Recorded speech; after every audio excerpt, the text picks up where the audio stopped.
Oh, forgot about that.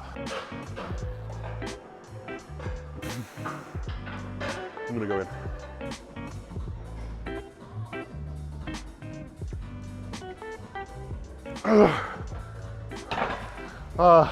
What's up everybody?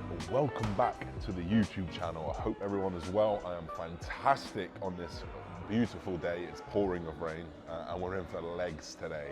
We are completing the trilogy of walkthroughs. We've done our push walkthrough, we've done our pull walkthrough. We're here now to do leg walkthrough. I've saved this to last because it's the hardest one to talk over because I'm absolutely bollocked when I go through it. But we will talk you through the whys, the hows, the method behind the madness of why we put certain exercises where, how we take certain PBs or progressions, and essentially just how we go through these sessions. My mindset, my everything that I think about. And now, a lot of you guys will probably think it's complicated. This is the stuff that I love. I live for it. So if you think it's complicated, that's fine. But we're going to delve into some little things that you guys can take into your leg sessions as well. So enjoy this session, guys. First exercise coming up. So we're going to come into our first exercise of the day. We've got adductors. I think something that people miss is their adductors, and it's one thing that people always comment on me about. Oh, it's fucking adductors, bro. It's because I do adductor work. It's a really good movement to put first for a few reasons.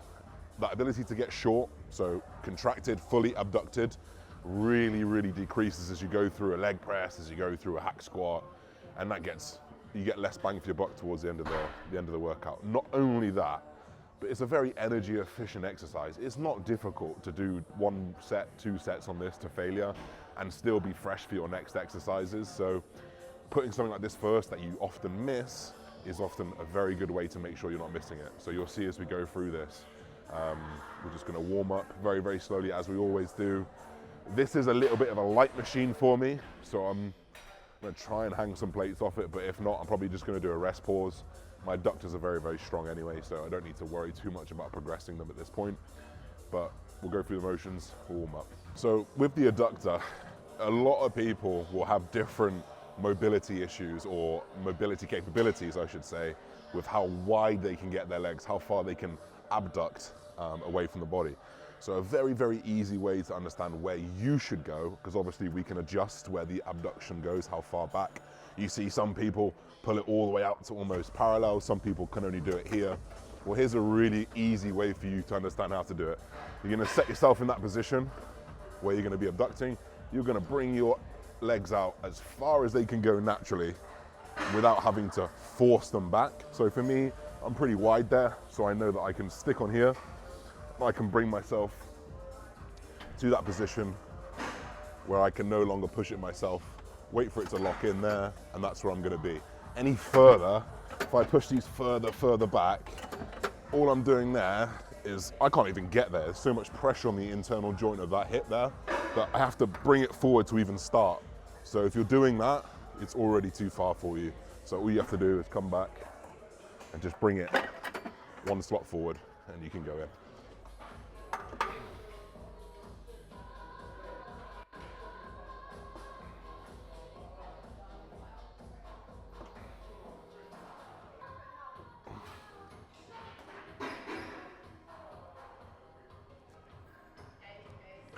Oh. And we're done that. So we know last week, or last time round, I had 90 on here on the top pin for 9 reps. So for me, that tells me I'm gonna go a plate, 2 plates, 3 plates, 4 plates, 1 to 2 reps, and each time I'm coming back in with heavier weight is another feedback system. So every single set is telling me something that I need to know about the next set and the next weight that I need to pick. And once we get 1 or 2 on that 80 kilos, we are then gonna know how well we're gonna do for that 90 kilos or 95 kilos, we'll see.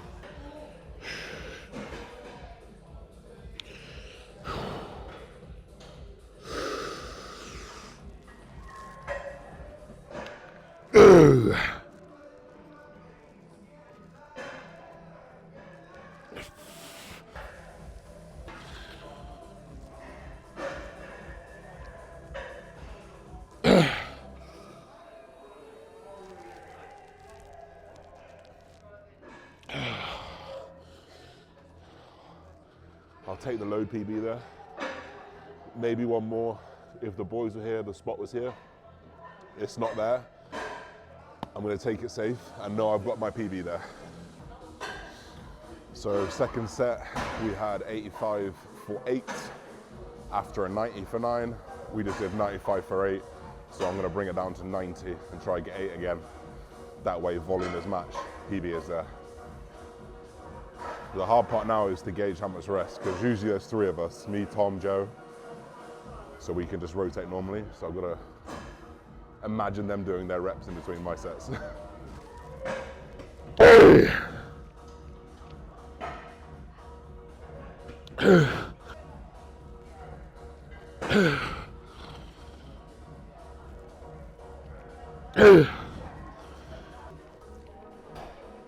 Okay, fuck. I only managed 7 on that one, which means this third set I've got to do. Probably going to stick on the same as what the third was that time, last session. We'll try do a few more reps.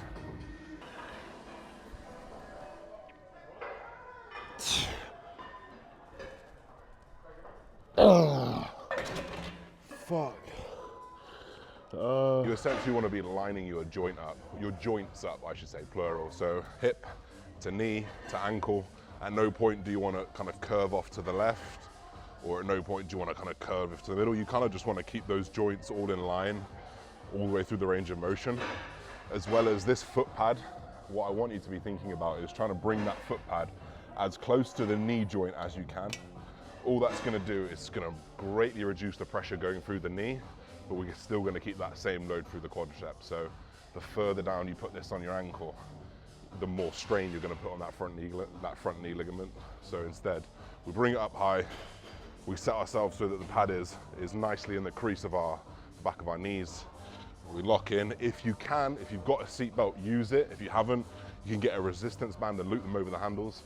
I forgot my resistance band, and I'm supposed to do reverse banded hack squats in a minute, so I'm going to do this set without it, and I'm going to try to find one in the gym.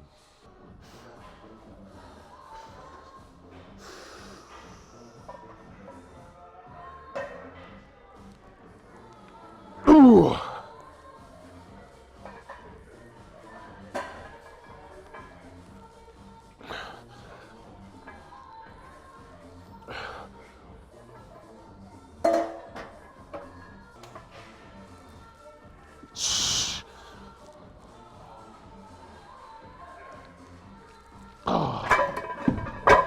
Forgot about that. So that was 5 kilos up on last week, same reps. This is getting increasingly harder to load, as you can see on this side. Like this plate fell off on the last rep because we filled this up. So I guess the goal becomes to fill this middle one up now.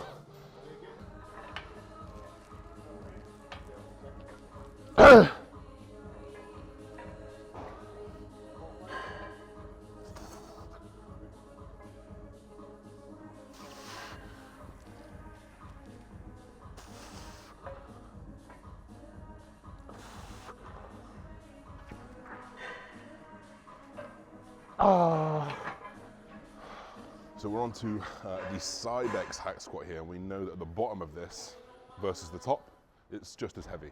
It's a 1-to-1 bottom to top ratio, and we know that to match the resistance, we know to match the strength profile of the quad with the resistance profile of this, we can bring in a reverse band. So all we're going to do is we're going to reverse band this. We're going to loop over. This is a green band, but it's grey. But we have green bands. That's the one I call it because it's a heavy band. We're going to pull it tight. We've got a daisy chain here, which we're just going to loop through the back. And all this daisy chain is going to do is just going to attach somewhere down here. So you can see there is a spot right here. So all we'll do, pull it tight, loop it under, reattach the daisy chain, pull it so it's not going to slip off behind this thing, and you've got a full reverse band. And all this is going to do is going to make it lighter when our quads are weakest, our spine is at the most vulnerable position, and it's going to load when we're in a strong, safe position.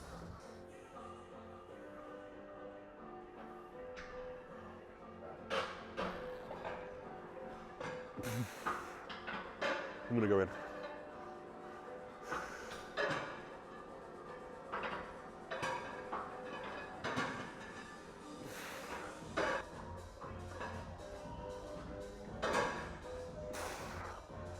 Ah.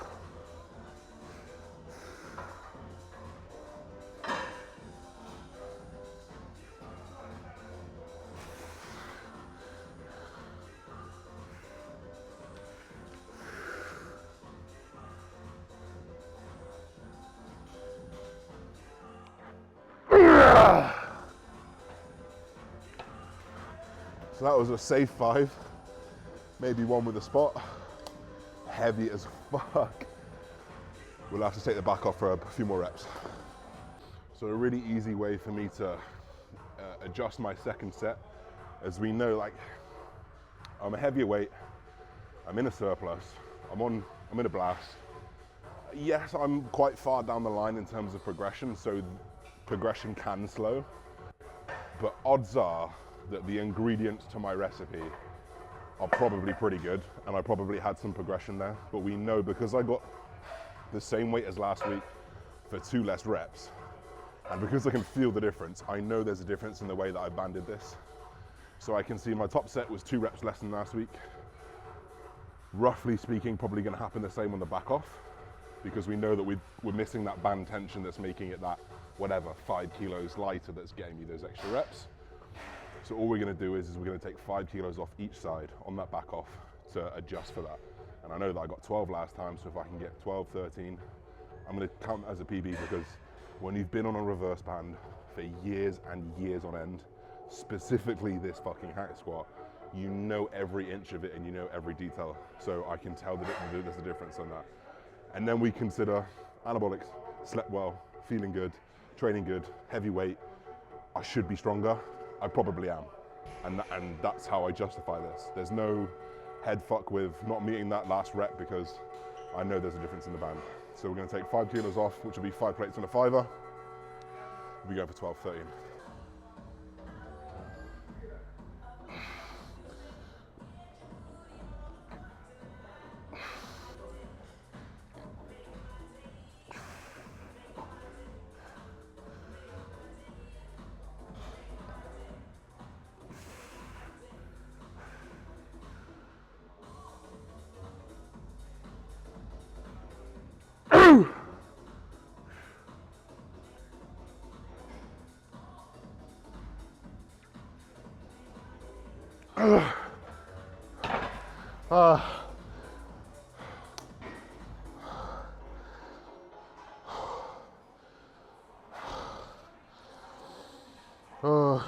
So we're in for our penultimate exercise.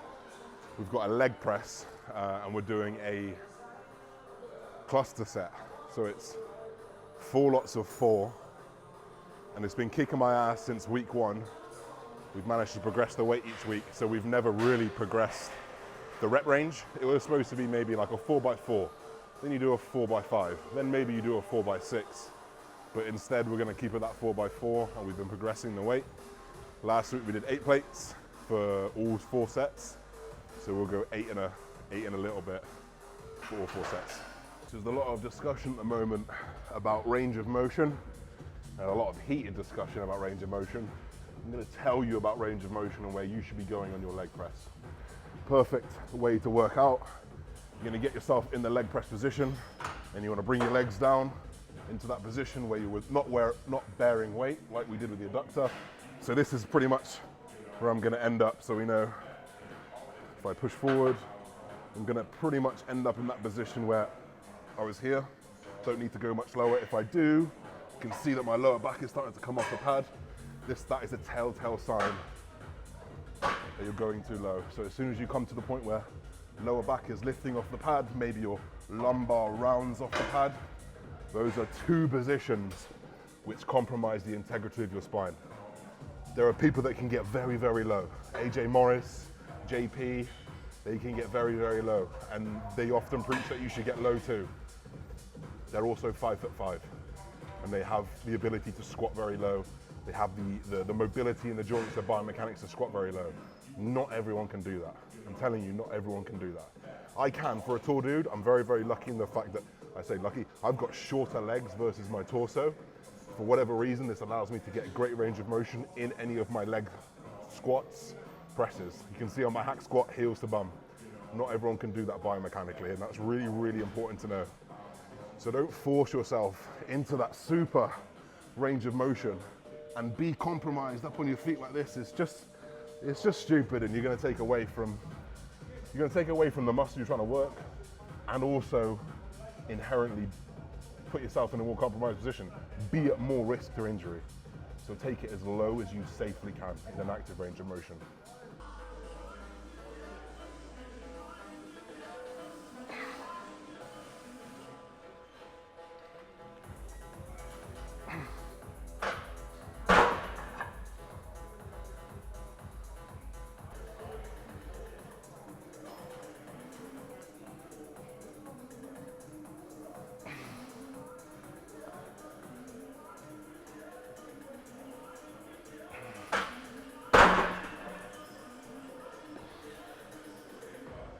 Final exercise, we're going to come in for standing calf raises. I alternate with seated. I pause in the length and range, pause in the top range. Calves are one of the hardest things to connect to. This is why people often don't have good calves.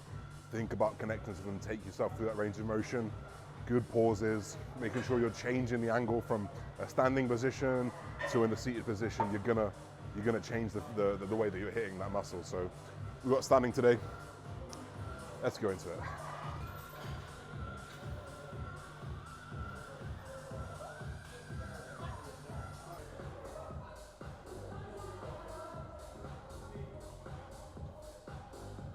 So that is session wrapped up. I'm hoping there's a few things that you guys can take from it.